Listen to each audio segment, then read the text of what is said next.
Assalamualaikum warahmatullahi wabarakatuh. Perkenalkan, nama saya Alia Dia Ulhak dengan NIM 22016080, Prodi Pendidikan Bahasa dan Sastra Indonesia dan Daerah, dengan mata kuliah Administrasi dan Supervisi Pendidikan, Fakultas Bahasa dan Seni Universitas Negeri Padang. Baiklah, saya akan menjelaskan mengenai materi yaitu administrasi keuangan. Yang pertama yaitu pengertian administrasi keuangan.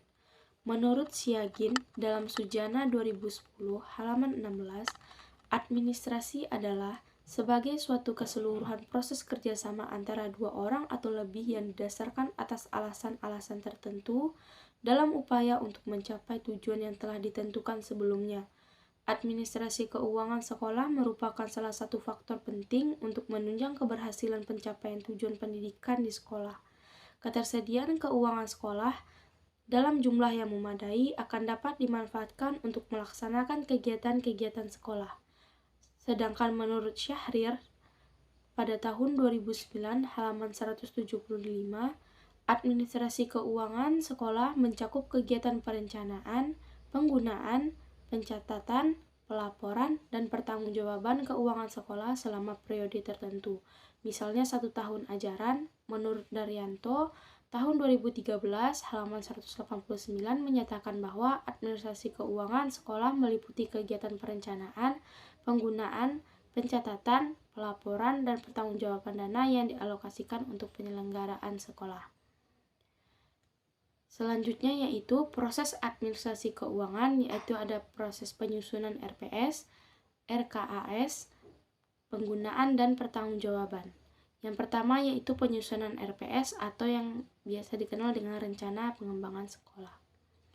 Rencana pengembangan sekolah memiliki peran yang penting guna memberi arah dan bimbingan bagi para pelaku di sekolah dalam rangka mencapai tujuan sekolah yang lebih baik.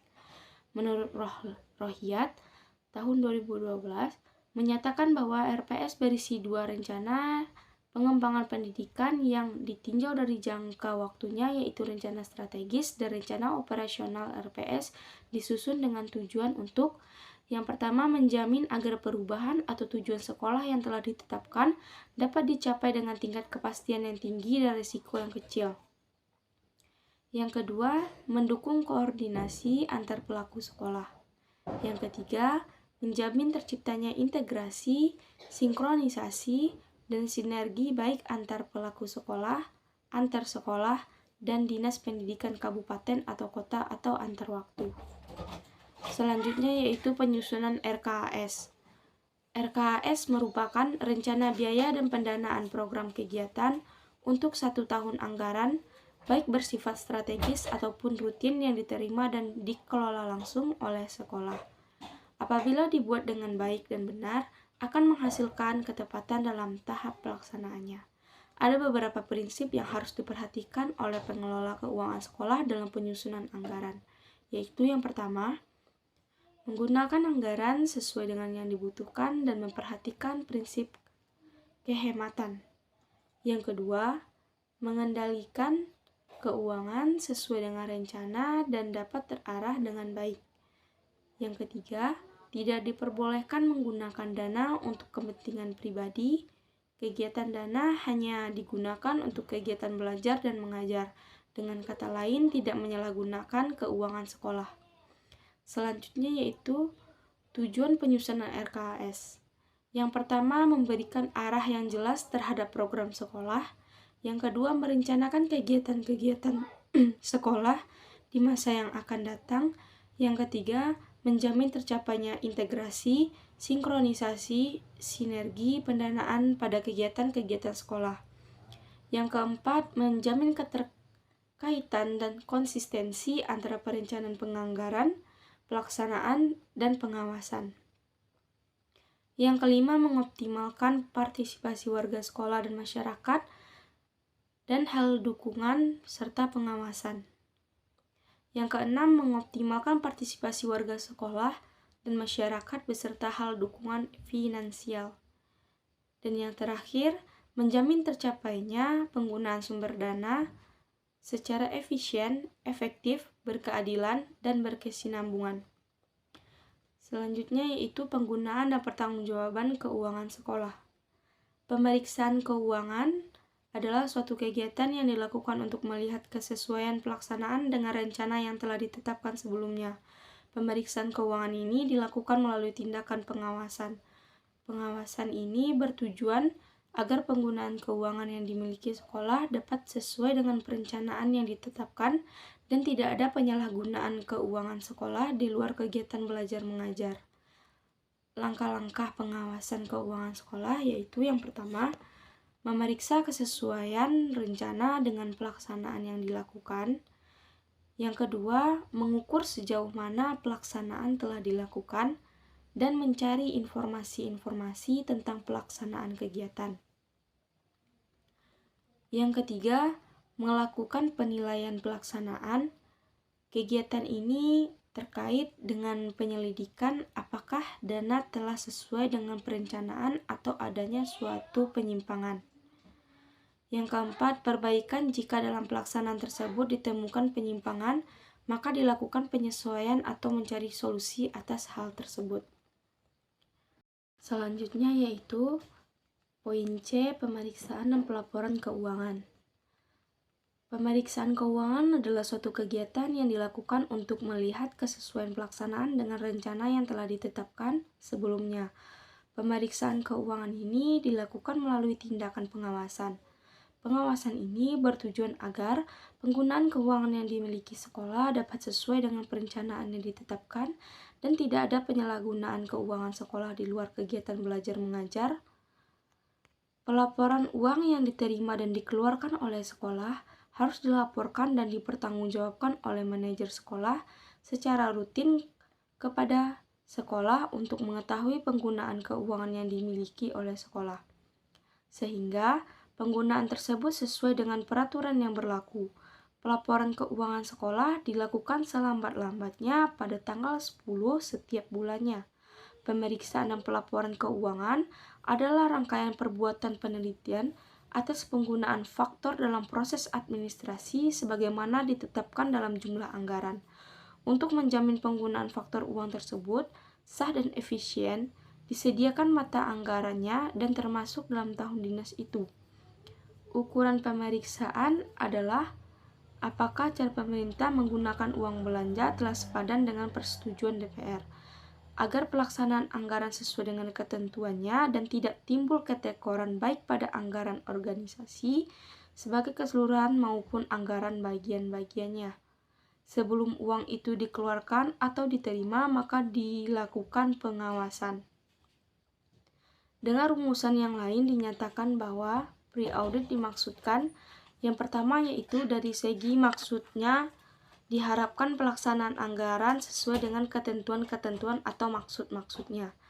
Dari segi sahnya, pengeluaran uang, apakah tuntutan uang itu sebagai realisasi anggaran, ada dasar hukumnya, dan apakah tanda-tanda bukti yang diperlukan dibuat dengan sesungguhnya, dan bukti-bukti mempunyai kekuatan hukum yang cukup.